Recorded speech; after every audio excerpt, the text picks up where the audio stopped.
প্রিয় দর্শক সবাইকে স্বাগত জানাচ্ছি এনটিভির নিয়মিত স্বাস্থ্য বিষয়ক আয়োজন স্বাস্থ্য প্রতিদিন অনুষ্ঠানে। আপনাদের সাথে আছি আমি ডাক্তার সামিউল আওয়াল স্বাক্ষর। প্রতিদিনের মতো আজও আমরা একটি গুরুত্বপূর্ণ বিষয় নিয়ে কথা বলবো। আজ আমাদের আলোচনার বিষয় স্ক্যাবিস। এই গুরুত্বপূর্ণ বিষয়টি নিয়ে আলোচনা করবার জন্য আজ আমাদের সাথে স্টুডিওতে উপস্থিত রয়েছেন একজন বিশেষজ্ঞ চিকিৎসক। চলুন দর্শক, অনুষ্ঠানের শুরুতেই পরিচিত হয়ে আসি আমাদের আজকের অতিথির সাথে। ডক্টর সিনথিয়া আলম ঢাকা জেলায় জন্মগ্রহণ করেন। তিনি চিকিৎসা বিজ্ঞানে উচ্চতর ডিডিভি ডিগ্রি লাভ করেন। বর্তমানে তিনি ইউনাইটেড হসপিটালে ডার্মাটোলজি বিভাগে কনসালটেন্ট হিসেবে কর্মরত। আপনাকে স্বাগত জানাচ্ছি আমাদের আজকের এই আয়োজনে। আপনাকে অনেক অনেক ধন্যবাদ। আজ আমরা খুব গুরুত্বপূর্ণ একটি বিষয় নিয়ে আলোচনা করব, সেটি হচ্ছে স্ক্যাবিস বা খোসপাচড়া। একেবারে অনুষ্ঠানের শুরুতে আপনার কাছে যে বিষয়টি জানবো সেটি হচ্ছে স্ক্যাবিস বলতে আসলে কি বোঝায়? স্ক্যাবিস একটি প্যারাসাইটিক ডিজিজ। হ্যাঁ, এটা একটা মাইট। এই মাইটটার নাম হচ্ছে সার্কোপটিস স্ক্যাবি। এই যে মাইট, এটা ছোট ছোট পোকা, এটা খালি চোখে দেখা যায় না। এটা দিয়ে যখন সাধারণত অনেকে আক্রান্ত হতে পারে, যেহেতু আমরা হিউম্যান নিয়ে কথা বলছি, সো আমি বলবো হিউম্যান ইদানিং আক্রান্ত হবার মানে সংখ্যা অনেক বেশি। দেখা যায় আমার দৈনন্দিন চেম্বারে এখন ম্যাক্সিমাম স্ক্যাবিস পেশেন্ট আসছে, কারণ এখন এটা মহামারী। তো সেক্ষেত্রে আমি যদি বলি যে স্ক্যাবিসটা কোনো কি পোকা থেকে হয় এবং কতদিন থাকে, এই লক্ষণগুলো কি, প্রথমে বলি লক্ষণগুলো। হ্যাঁ, এই লক্ষণটা কি, আপনার যখন একটা স্ক্যাবিস নিয়ে আসবে একটা পেশেন্ট, সে তো আর বুঝবে না যে এটা স্ক্যাবিস হলো কিনা। তো বিভিন্ন ধরনের ইয়েতেই চুলকানি থাকে, খুব কমনলি দেখা যায় চুলকানি হচ্ছে, কিন্তু স্ক্যাবিসের চুলকানিটা একটু ডিফারেন্ট কিভাবে, ধরেন একটা বাচ্চা থেকে বয়স্ক যে কোনো কারো কিন্তু এটা স্ক্যাবিস হতে পারে। তারা যখন আসে ফার্স্টেই প্রবলেমটা থাকে প্রচণ্ড চুলকানি, এটা রাতে বেড়ে যায় এবং কিছু লোকেশন থাকে যে কোথায় কোথায় বাড়ছে। মেইনলি এটা দেখা যায় হাতের আঙ্গুলের মাঝে ফাঁকে, হ্যাঁ, দেখা যায় এলবো জয়েন্টে, এই ভাঁজযুক্ত, প্লাস হচ্ছে নাভির চারপাশে। ছেলেদের ক্ষেত্রে এরকম ভাঁজযুক্ত জায়গাগুলোতে প্রাইভেট পার্টে দেখা যায় এগুলো হচ্ছে এবং প্রচণ্ড চুলকানি হয়। চুলকানি স্কোরিয়েশন মার্ক থাকে, স্কোরিয়েশন মার্ক চুলকাতে ছিলে ফেলবে। তো এটা যখন থাকে তখন ছোট ছোট ফুসকুনের মতন থাকে, সেটা যখন পানিটা বের হয়ে যায় এটা আস্তে আস্তে ছড়াতে থাকে। এই মাইটগুলো হাতের নখের মাধ্যমে, কাপড় চোপড়ের মাধ্যমে, প্লাস হচ্ছে টাওয়েল ব্যবহৃত এগুলোর মাধ্যমে এগুলো ছড়াতে থাকে। তো আরেকটি ইম্পর্টেন্ট পয়েন্ট আমি দেখি, কারণ যখন একটা পেশেন্ট নিয়ে আসে যে তার এই চুলকানিটা হচ্ছে, তখন আমি কিন্তু জিজ্ঞেস করি যে আপনার আলাদা অন্য কোনো ফ্যামিলি মেম্বার কি সেম এরকম টাইপের লক্ষণ প্রকাশ পাচ্ছে কিনা, হচ্ছে কিনা, তখন তারা বলে হ্যাঁ এরকম হচ্ছে। তো এই জিনিসটা আমার নজরে থাকে, বা আমি যখন কোনো পেশেন্ট আসে চুলকানি নিয়ে আমি এই হিস্ট্রিগুলো নেই। নিশ্চয়ই। কি কারণে আসলে স্ক্যাবিস হচ্ছে?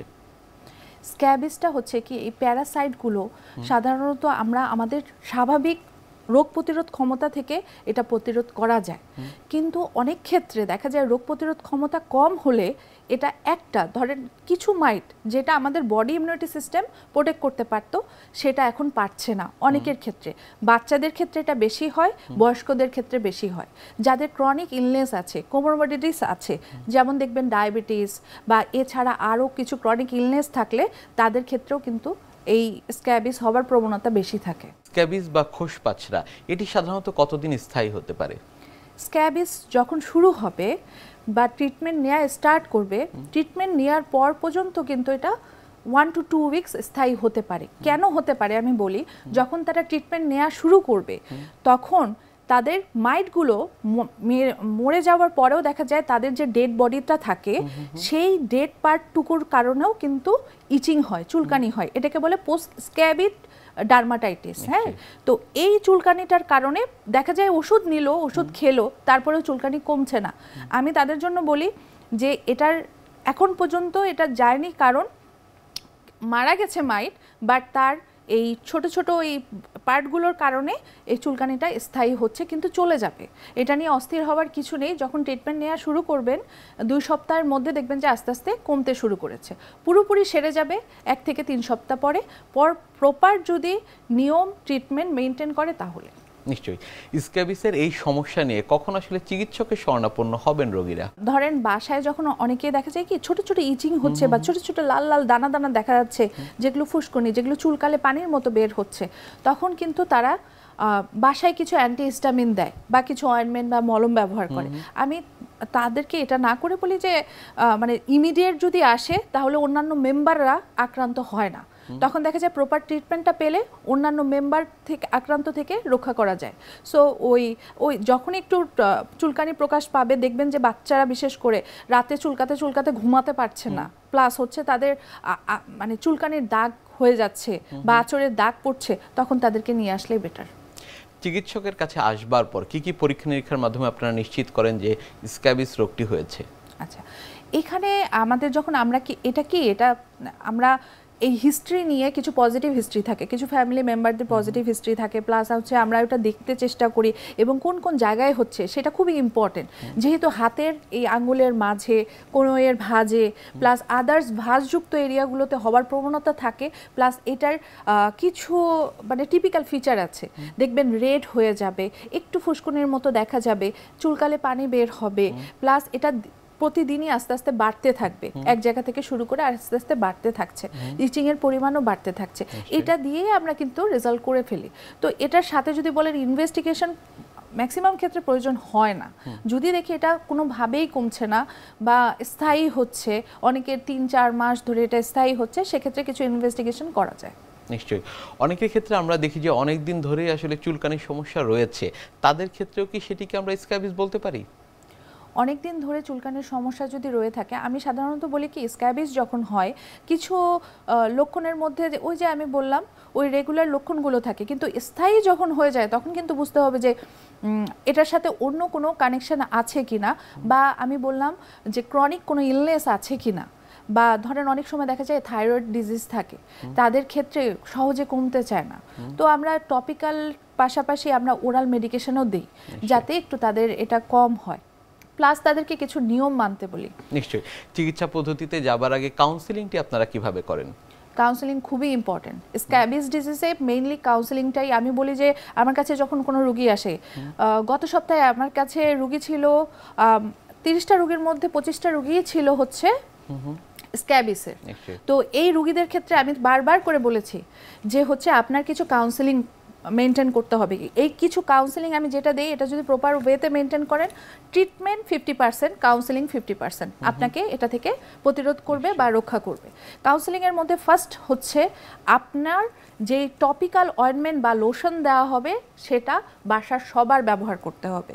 এটা কিভাবে ব্যবহার করতে হবে, এটা যদি বাচ্চা হয় বা ছোট বাচ্চা হয় সেক্ষেত্রে মুখমণ্ডল থেকে পা পর্যন্ত সমস্ত শরীরে, বিশেষ করে হাতে আঙ্গুলের মাঝে, ভাঁজযুক্ত কনুইতে, প্লাস হচ্ছে অন্য পার্টে একদম প্রপার ওয়েতে এটা মেখে 8 থেকে 10 ঘন্টা রেখে দিতে হবে। তারপর এটা পরের দিন ভালো মতো ধুয়ে ফেলতে হবে। এর পাশাপাশি যেটা থাকে তার যে কাপড় চোপড়, বেডশিট, পিলো কাভার যা কিছু থাকে সমস্ত জিনিস, কাপড় চোপড়ের মধ্যে যা কিছু আছে সমস্ত জিনিস হচ্ছে বয়েল করা পানিতে। আমরা একটা টেম্পারেচার বলে দিই, যেমন 60 ডিগ্রি সেলসিয়াসের বেশি হতে হবে টেম্পারেচার, না হলে এর থেকে কম হলে অনেকে বলে যে ওয়াশিং মেশিনে ধুলে হবে কিনা, না হবে না। কারণ কি টেম্পারেচারটা অবশ্যই 60 ডিগ্রি সেলসিয়াস হতে হবে। যদি সেই টেম্পারেচারে ধোয়া হয় তাহলে কোনো পোকা এক্সিস্ট করে না। তারপরেও যদি দেখা যায় অনেক কিছু আছে আমরা ধুতে পারি না, যেমন সোফা, তারপরে মোটা কিছু কাপড়, এগুলো কি করতে হয়, এগুলো কিন্তু লক করে 72 ঘন্টা আলাদা রেখে দিতে হয় যাতে এই পোকাগুলো বা এই মাইটগুলো কিছু খেতে না পেরে মারা যায়। আচ্ছা, তো এগুলো কিছু নিয়ম, প্লাস হচ্ছে যেই পেশেন্টের আক্রান্ত হবে তার কাপড় চোপড় এবং যারা আক্রান্ত না তাদের কাপড় চোপড় আলাদা করে ধুতে হবে, এবং পেশেন্টের অবশ্যই নখ কেটে দিতে হবে যাতে রাত্রে ঘুমের মাঝে এটা অন্য কোনো জায়গায় চুলকালে এটা ছড়িয়ে না পড়ে। নিশ্চয়ই, যারা আসলে সঠিক সময়ে চিকিৎসকের কাছে আসছেন না অথবা চিকিৎসকের শরণাপন্ন হচ্ছেনই না, তাদের পরবর্তী জীবনে আসলে কি সমস্যা হতে পারে এই স্ক্যাবিস থেকে? স্ক্যাবিস থেকে অনেক ধরনের পরের দিকে কমপ্লিকেশন দেখা যেতে পারে। সেটা শুধুমাত্র স্কিনেই সীমাবদ্ধ থাকে না, এটা ইনার পার্টেও ইনভলভ করে। দেখবেন যে রেনাল ইনভলভমেন্ট থাকে। তো এই জিনিসগুলো যেমন কিডনি, আমাদের কিছু পার্ট ইনভলভমেন্টের জন্য আমরা বলে দেই যখন স্ক্যাবিস পরবর্তীতে কমপ্লিকেশনে যায় তার আগে ট্রিটমেন্ট দিয়ে কমিয়ে রাখা উচিত। নিশ্চয়ই, আমি যদি একটু আপনার কাছে চিকিৎসা পদ্ধতি জানবার আগে ঘরোয়া কোনো চিকিৎসা পদ্ধতি রয়েছে কিনা সেটি একটু জানতে পারি। ঘরোয়া চিকিৎসা পদ্ধতি বলতে অনেকের ক্ষেত্রে যখন বাসায় চুলকানো স্টার্ট হবে তখন থেকে যেটা করতে হবে, ভালো ডিটারজেন্ট, হ্যাঁ, হাই পাওয়ার ডিটারজেন্ট দিয়ে কাপড় চোপড়, বালিশ কভার, পিলো কভার এগুলো সবগুলো ক্লিন করতে হবে। এই ডিটারজেন্ট দিয়ে যখন ক্লিন করা হবে তখন দেখবেন যে কাপড় চোপড়ে থাকবে না। আর নিজের ক্ষেত্রে যেটা করতে হবে সেটা ভালো করে ক্লিন করতে হবে। ক্লিন বলতে গোসলের পর, মানে ডেইলি গোসল করতে হবে এবং গোসলের পর সময় অবশ্যই ভালো কোনো শাওয়ার জেল বা কোনো কিছু দিয়ে এগুলো ভালো করে ধুয়ে ফেলতে হবে। এটার পাশাপাশি আরেকটা জিনিস, যখন কোনো জায়গায় চুলকাবে সেই জায়গাটা না চুলকায় ঠান্ডা পানি বা হচ্ছে ট্যাপ, হ্যাঁ, রানিং ট্যাপ ওয়াটার দিয়ে সেই জায়গাটা একটু যদি ঠান্ডা করা হয় চুলকানির পরিমাণটা কমে যায়, তাহলে আঁচড় হয় না, হ্যাঁ, আঁচড়ের দাগ পড়ে না স্কিনে। তো এই কিছু কিছু ঘরোয়া হোম রেমেডিস আসলে স্ক্যাবিসের জন্য না, যতক্ষণ না আপনি ইন্ডিকেটেড ট্রিটমেন্ট না দিবেন, টপিক্যাল ট্রিটমেন্ট আর ওরাল ট্রিটমেন্ট না দিবেন, এটা যাবে না, এই মাইটটা রয়ে যায়। স্ক্যাবিসের চিকিৎসা পদ্ধতি কি কি রয়েছে? স্ক্যাবিসের যখন আমরা প্রথম একটা পেশেন্ট নিয়ে আসে, রোগীকে প্রথমে আমরা টপিক্যাল ট্রিটমেন্ট মানে লাগানোর মতো মলম বা লোশন দিই। এই লোশনটি থাকে, এটা লাগানোর কিছু নির্দেশনা আছে, এটা গলা থেকে পা পর্যন্ত সমস্ত শরীরে ভালো করে, বিশেষ করে ভাঁজযুক্ত এরিয়াতে লাগিয়ে 8 থেকে 10 ঘন্টা রেখে দিতে হবে। এই ট্রিটমেন্ট বাসার সব মেম্বারদের নিতে হবে। এবং পাশাপাশি এটা আমরা বলি পারমিথ্রিন, হ্যাঁ, এটা ছাড়াও এটার সাথে এখন কোটামিটন প্লাস আরও অনেক কিছু। প্রেগনেন্সিতে আমাদের ট্রিটমেন্টটা একটু ডিফারেন্ট হয়। তাছাড়া আরেকটি ট্রিটমেন্ট, যেমন ধরেন যখন এই লোশনটা ব্যবহার করা হবে প্রথম দিন, দ্বিতীয় দিন এবং অষ্টম দিন সেম ওয়েতে এই লোশনটা ব্যবহার করতে হবে। এই লোশন যেদিন ব্যবহার করে পরের দিন শাওয়ার নেবে সেদিন তার বেডশিট, পিলো কভার এবং যত বিলঙ্গিংস আছে সব গরম বয়েল করা পানিতে 60 ডিগ্রি টেম্পারেচারে এটা ধুয়ে ফেলতে হবে এবং ধোয়ার পর কড়া রোদে শুকাতে হবে। যদি কড়া রোদ পাওয়া না যায় সেক্ষেত্রে যখন এই কাপড়টা শুকাবে, শুকানোর পর হট এয়ার অথবা আয়রন দিয়ে যে ইনার পার্ট, কাপড়ের যে পরে ইনার পার্টটা আয়রন করতে হবে, আয়রন করে সেটা পরতে হবে। এবং ওয়ারড্রপের সব কাপড় যেগুলো রিসেন্টলি পরা হয়েছে এটা আক্রান্ত হওয়ার আগে সেই জিনিসগুলো একটু ক্লিন, মানে এইভাবেই পরিষ্কার করতে হবে। এর পাশাপাশি যদি কোনো ধরনের লেশন থাকে যেটা হচ্ছে পরের দিকে আঁচড়ের দাগ বা অন্য কোনো কিছু, সেক্ষেত্রে আমরা কারেসপন্ডিং বা এই টাইপের ট্রিটমেন্টগুলো দিয়ে থাকি। নিশ্চয়ই। আরেকটি রোগ রয়েছে যেটি হচ্ছে দাঁত। এই দাঁত রোগটির সাথে স্ক্যাবিসের আসলে সাদৃশ্য বা বৈসাদৃশ্য কি কি রয়েছে? দাঁত যখন দেখা যায়, এটা দেখবেন যে গরমের সময় অনেক বেড়ে যায় এবং এই গরমের সময় যখন ঘাম হয়, প্রচুর পরিমাণে ঘাম হয়, তখন এই ঘামযুক্ত এরিয়াগুলোতে এটা হতে পারে। তো এটার মানে যদি দেখেন এর টিপিক্যাল ফিচার কি, ফিচারের মধ্যে দেখবেন যে রিং ওয়ার্ম টাইপের, হ্যাঁ, এটা দেখা যায় রিং শেপ হয় এবং লাইন বরাবর যেই শেপটা হয় আস্তে আস্তে বাড়তে থাকে। এখানেও প্রচুর চুলকানি হয়। এই চুলকানি কিন্তু সারাক্ষণই থাকে, এটা এমন না যে রাতে বেড়ে যায়।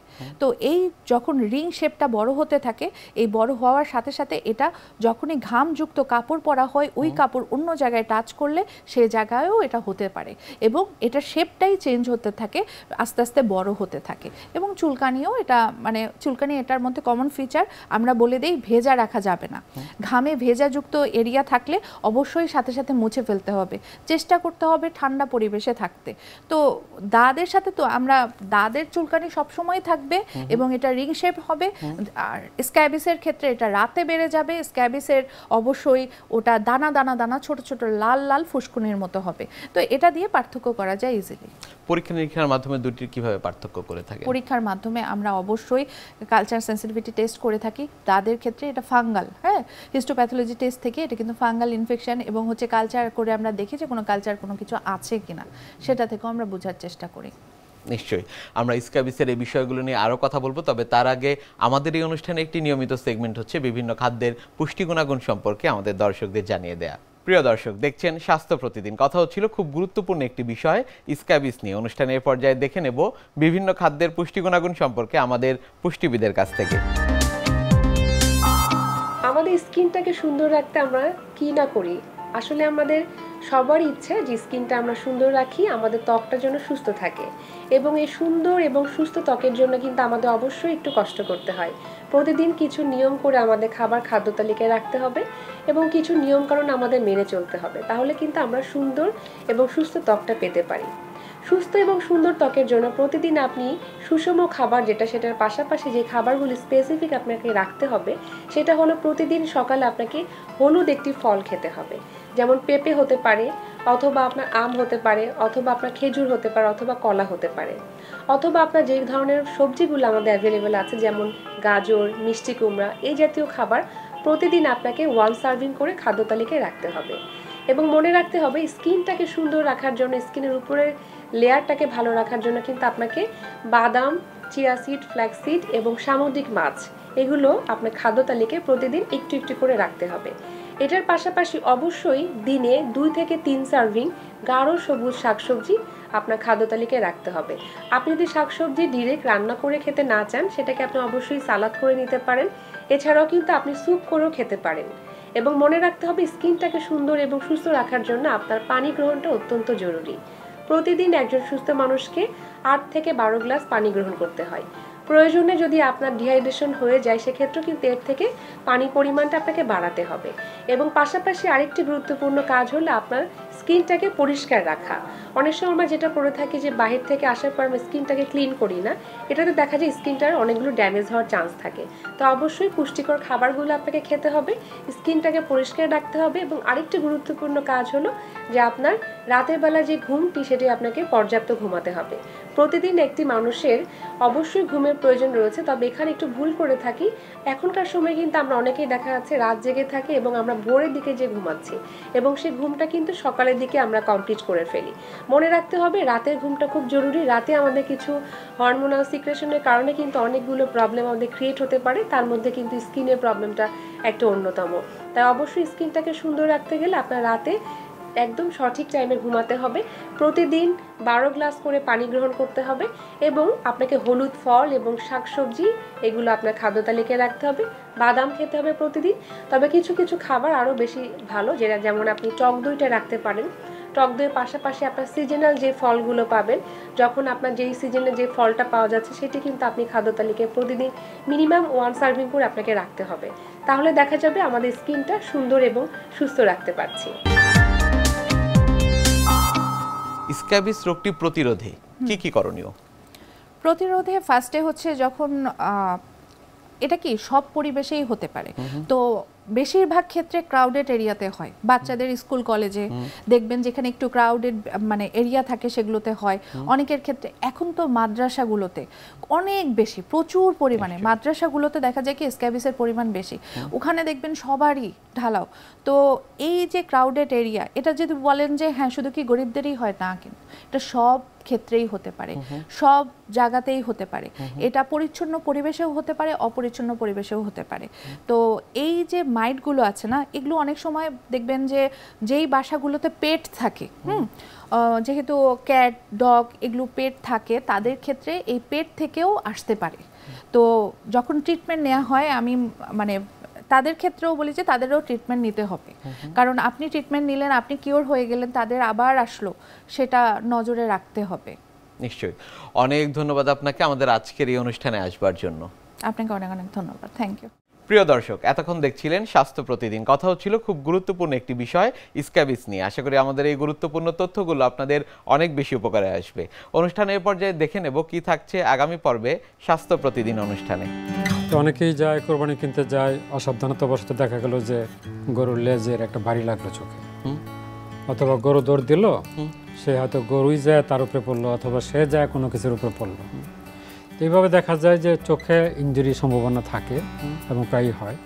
ওখানে যেটা সমস্যা হয়, গরুর লেজের যে মানে আঘাত, এটা এক ধরনের অনেকটা মানে সংক্রমণের ঝুঁকি বেশি থাকে, বিশেষ করে ফাঙ্গাল ইনফেকশন বেশি থাকে।